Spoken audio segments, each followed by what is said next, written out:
कहीं ऐसा तो नहीं कि आप नोनिया बिन बेलदार को बुला करके आप खुद पॉलिटिकल करियर बनाना चाहते हो, फ़ायदा लेना चाहते हो? हमारा लक्ष्य एमपी एमएलए बनना नहीं है।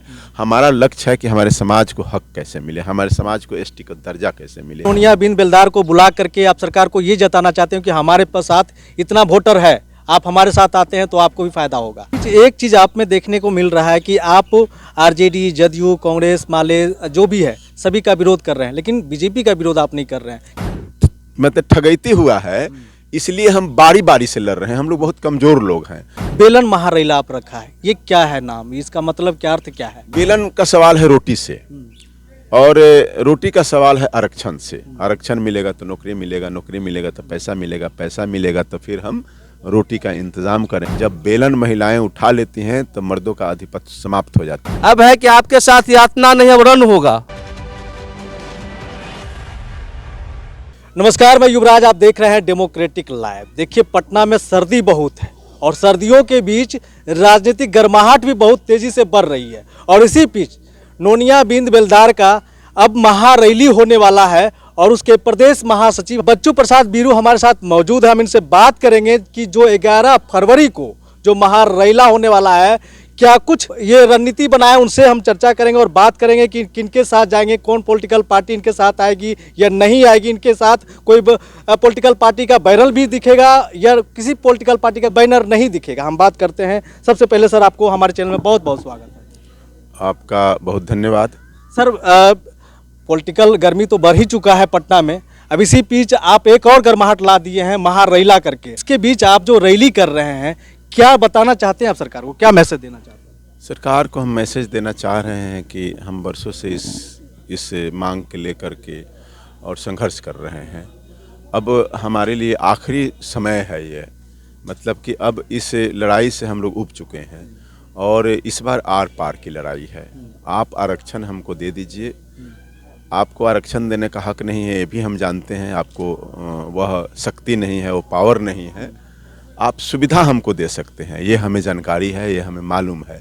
इसलिए एसटी के मिलने वाली तमाम सुविधाएं आप जो अपने यहाँ राज्य सरकार है उसमें दीजिए और देते हुए हमारा जो फाइल है वो केंद्र सरकार को भेजिए आरक्षण के लिए, एसटी के आरक्षण के लिए, ताकि केंद्र सरकार दे सके। अगर आप नहीं देंगे तो ये खुलेआम चेतावनी है, खुली चेतावनी है कि हम लोग इस बार राज्य सरकार का खिलाफ करेंगे।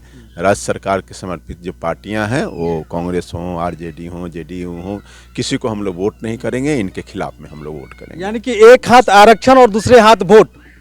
जी बिल्कुल, क्योंकि वर्षों से होता यही रहा है कि हमारे समाज के लोगों को देखिए ठगने का क्या तरीका अपनाते हैं लोग, कि जब जब चुनाव होता है तब तब हमारे समाज के फाइल को धूल से निकाला जाता है और झाड़ झूड़ कर उस पर नया एक कवर चढ़ा दिया जाता है चिट्ठी लेटर के माध्यम से, और उस लेटर को केंद्र सरकार को भेज दिया जाता है। हमारे जो समाज के लोग उनके दल में हैं, जो हनुमान की तरह कूदने लगते हैं कि सरकार ने भेज दिया, सरकार ने लिख दिया, इस बार आरक्षण मिलने वाला है, आप लोग वोट कीजिए, और हम लोग भोले भाले वोट कर देते हैं सरकार को कि इस बार मिल ही जाएगा। तो ये बार बार हम लोग ठगे गए हैं, छले गए हैं। इसलिए अब इस तरह की कोई बात हम लोग नहीं सुनेंगे कि आपके चिट्ठी भेजने से हम वोट नहीं देने वाले हैं। आप पहले बिहार में यह सुविधा लागू कीजिए और लागू करते हुए चिट्ठी लिखिएगा तो हम वोट करेंगे, नहीं तो खिलाफ करेंगे। अच्छा, दूसरा सवाल ये है कि आपका जो महारैला करने जा रहे हैं उसमें क्या कोई पॉलिटिकल पार्टी का बैनर भी दिखेगा, कोई बड़े नेता भी दिखेंगे या आप ही लोग रहेंगे? देखिए, हमारे पास जो ब्रांड लीडर है हमारे समाज का, वो भी नहीं दिखेगा। कोई पॉलिटिकल पार्टी की बात छोड़ दीजिए। और अगर सरकार हमको दे देती है सुविधा तो हम सरकार का वेलकम करेंगे। अगर सरकार नहीं देती है तो उस परिस्थिति में हमको सोचना पड़ेगा कि क्या किसी बड़े दल का हमको सपोर्ट लेना चाहिए कि नहीं लेना चाहिए, और वो हमारे सर्वसम्मति से होगा। हमारे समाज के लोगों से जो कमेटी है उसके बैठक के बाद उस पर हम लोग चिंतन मंथन करेंगे कि क्या कोई किसी का हम लोगों को मदद लेना चाहिए कि नहीं। अभी तक इस तरह की कोई बात नहीं है। दूर दूर तक हम लोग स्वतः अपने से और अपने बल पर इस लड़ाई को लड़ रहे हैं। गांधी मैदान में जो रैली है अपने बल पर कर रहे हैं। अभी तक इस तरह की कोई बात नहीं है कि हम किसी दल या किसी पार्टी का सपोर्ट लेंगे। कहीं ऐसा तो नहीं कि आप नोनिया बिन बेलदार को बुला करके आप खुद पॉलिटिकल करियर बनाना चाहते हो, फ़ायदा लेना चाहते हो? देखिए, हम लोजपा के प्रदेश के अध्यक्ष रह चुके हैं, ओबीसी मोर्चा के, जेडीयू में जनरल सेक्रेटरी रह चुके हैं बिहार के। और मैं ये भी जानता हूं कि हमारे समाज में बहुत सारे लोग एमपी हुए, एमएलए हुए, मंत्री हुए, डिप्टी सीएम हुए, राज्यपाल हुए, दर्जनों मंत्री हुए, लेकिन उससे हमारे समाज का भला नहीं हो सका। तो इस बात को मैं समझ चुका हूं, इसलिए हमारा लक्ष्य एमपी एमएलए बनना नहीं है। हमारा लक्ष्य है कि हमारे समाज को हक कैसे मिले, हमारे समाज को एसटी का दर्जा कैसे मिले, और इसकी लड़ाई हम लोग लड़ रहे हैं। हम लोग अपना नेतागिरी चमकाने के लिए तो मैं समझता हूं कि समाज में हमको पूरा बिहार जानता है, और मैं नोनिया युवा छात्र संघ का बिहार प्रदेश का भी अध्यक्ष रह चुका हूं, और लोजपा के जैसे पार्टी के प्रदेश अध्यक्ष, जेडीयू जैसे पार्टी के जनरल सेक्रेटरी, सीवान और गोपालगंज के प्रभारी, उसके पहले हम ऑल इंडिया स्टूडेंट फेडरेशन के जेपी यूनिवर्सिटी के अध्यक्ष रह चुके हैं। तो इसलिए हमको पहचान की बात नहीं है, नेतागिरी की बात नहीं है, हमारे समाज के हक की बात है, और हक जब तक हम नहीं ले लेंगे तब तक चैन से नहीं बैठेंगे। यानी कि हक लेकर रहिएगा। ऐसा नहीं है कि नोनिया बिंद बेलदार को बुला करके आप सरकार को ये जताना चाहते हो कि हमारे साथ इतना वोटर है, आप हमारे साथ आते हैं तो आपको भी फायदा होगा। नहीं, फायदा, हाँ बिल्कुल, ये तो जता नहीं चाह रहे हैं कि आप मेरे साथ आएंगे तो फायदा होगा, इसलिए हमको आरक्षण दे दीजिए, हम आपको वोट करेंगे।